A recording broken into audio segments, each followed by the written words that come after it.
എൻ്റെ പേര് അൻവർ. മലപ്പുറം നിലമ്പൂർ സ്വദേശിയാണ്. എനിക്ക് ചോദിക്കാനുള്ളത്, ഇന്ന് ലോകത്ത് ധാരാളം മതങ്ങളുണ്ട്.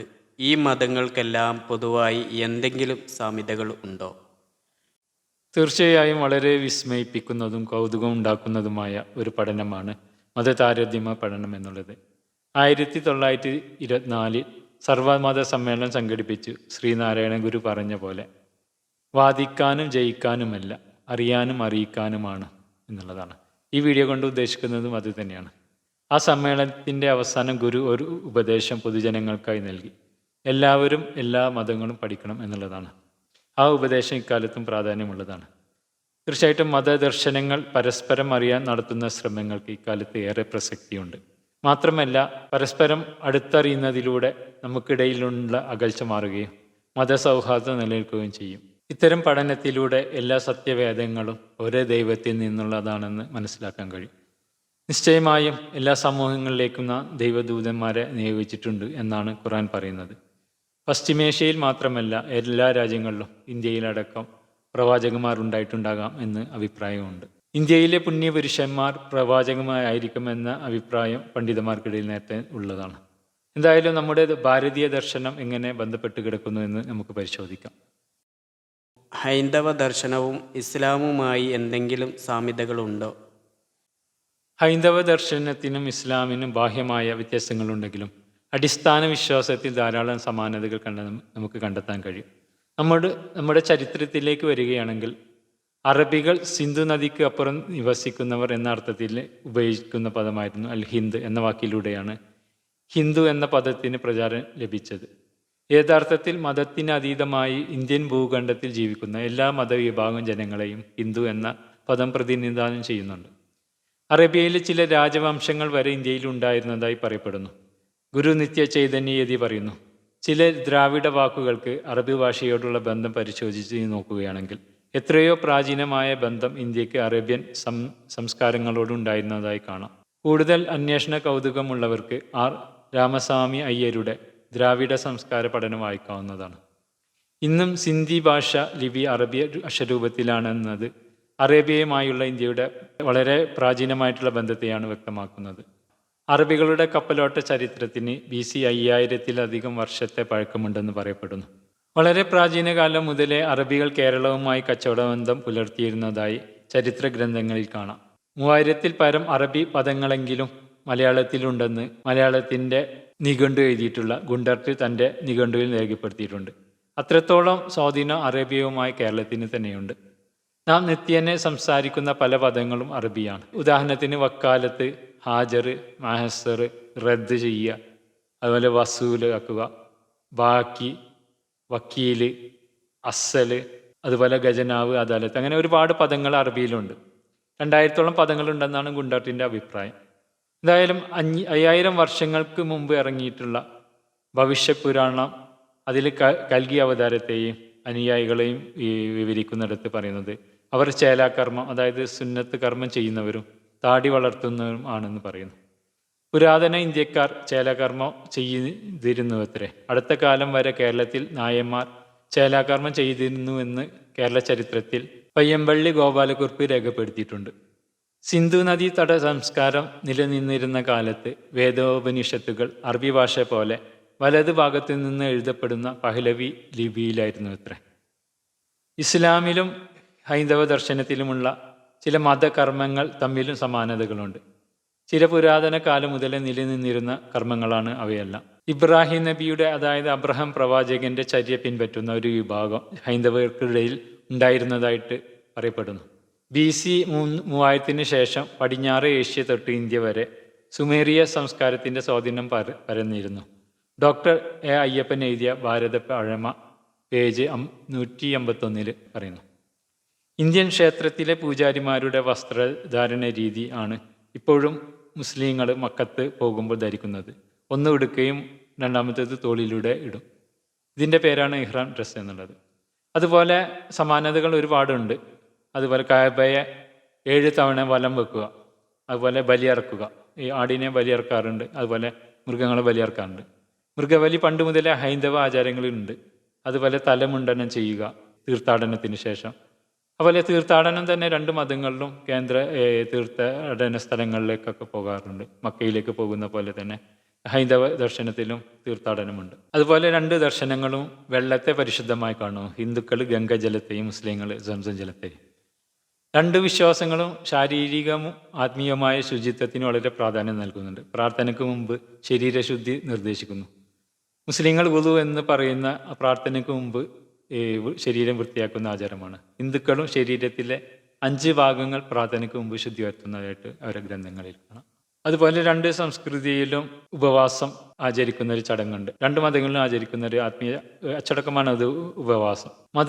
മതപരമായ ചടങ്ങിന് ഹിന്ദുക്കളും മുസ്ലിങ്ങളും ചന്ദ്രകല ദൃശ്യം ആക്കുന്ന ദിവസം, അതായത് ഹൈന്ദവ കലണ്ടറും പിൻപറ്റുന്നത് ചന്ദ്രകലയായ ചന്ദ്രനെ ആസ്പദമാക്കിയാണ്, ചന്ദ്രദർശനത്തെ ആസ്പദമാക്കിയാണ്. അതുപോലെ പള്ളികളുടെയും ശിവക്ഷേത്രങ്ങളുടെയും മുകളിൽ ചന്ദ്രകല, അത് ഒരു സമാനതയായിട്ട് തന്നെ നമുക്ക് കാണാം. കാരണം അതിനെ ആസ്പദമാക്കിയിട്ടാണ് അവരുടെ ആചാരങ്ങൾ നിലനിൽക്കുന്നത് എന്നുള്ളത് കൊണ്ട്. അതിനെ ആരാധിക്കുന്നതായിട്ടല്ല അത് സൂചിപ്പിക്കുന്നത്. അതുപോലെ ഹിന്ദു മതവും ഇസ്ലാം മതവും പ്രാർത്ഥനയ്ക്ക് പ്രത്യേകം സമയം കൊടുത്തിട്ടുണ്ട്.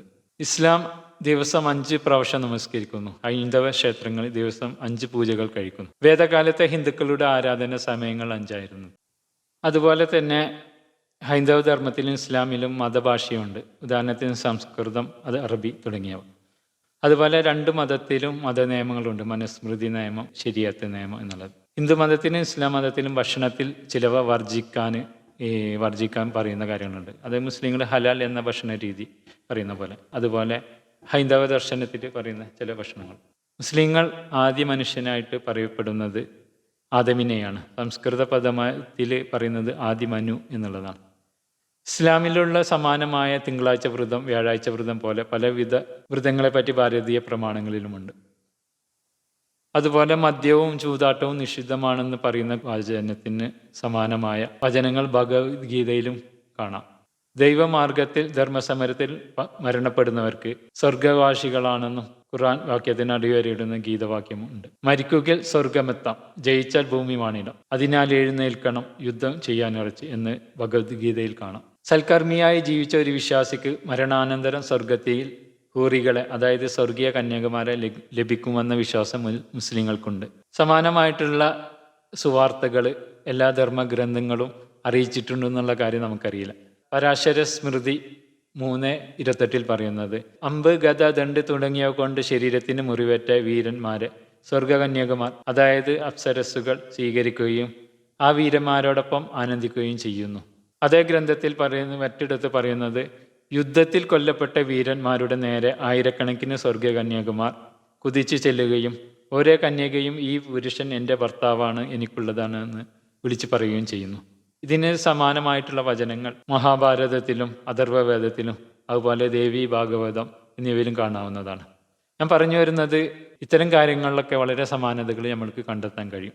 അടിസ്ഥാന വിശ്വാസത്തിൽ പോലും സമാനതകളുണ്ട് എന്നുള്ളത് വളരെ വിസ്മയം ഉണ്ടാക്കുന്നതാണ്. അതായത് ഭൗതിക മരണത്തിന് ശേഷം ആത്മാവ് നിലനിൽക്കും എന്നാണ് പൊതുവെയുള്ള മതത്തിൻ്റെ വിശ്വാസം.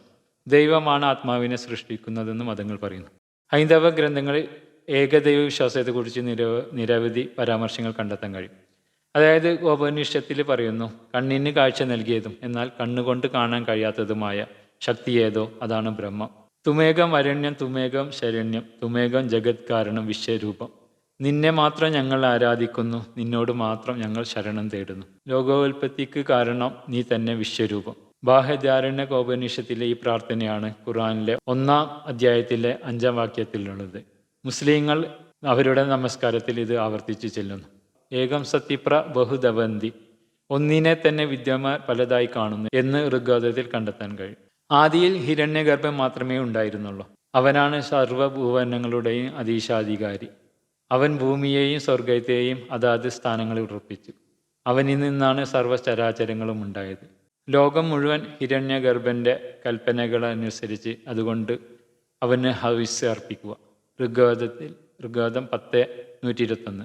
ദൈവത്തെ ബ്രഹ്മം, ഹിരണ്യഗർഭൻ, വിശ്വകർമാവ്, പ്രജാപതി തുടങ്ങിയ പേരുകളിലെല്ലാം ഹൈന്ദവ ദർശനങ്ങൾ സംബോധന ചെയ്യുന്നതായിട്ട് കാണാം. വേദസംഹിതകളിൽ ഏകത്വം പ്രതിപാദിക്കുന്ന നിരവധി സൂക്തങ്ങളുണ്ട്. ദൈർഘ്യം ഭയന്ന് ഞാൻ ചുരുക്കുകയാണ്. അതുപോലെ പ്രവാചകത്വവുമായി ബന്ധപ്പെട്ടും ധാരാളം സൂക്തങ്ങൾ കാണാം. പ്രവാചകന്മാരെ ദൈവം നിയോഗിക്കുന്നത് മനുഷ്യൻ്റെ കർമ്മജീവിതത്തെ ധാർമ്മികവൽക്കരിക്കാനാണ്. അഥവാ മനുഷ്യൻ്റെ യഥാർത്ഥ ധർമ്മത്തെ പഠിപ്പിക്കാനും അത് സ്ഥാപിക്കാനുമാണ്. ധർമ്മസ്ഥാപനാർത്ഥം വരുന്ന അവതാര പുരുഷന്മാരെ പറ്റി സ്വാമി വിവേകാനന്ദ പറഞ്ഞതിങ്ങനെ: ഹിന്ദുമതത്തിലെ അവതാരത്തിന് പാശ്ചാത്യ മതങ്ങളിലെ പ്രവാചകന്റെയോ നേതാവിൻ്റെയോ സ്ഥാനമാണുള്ളത്.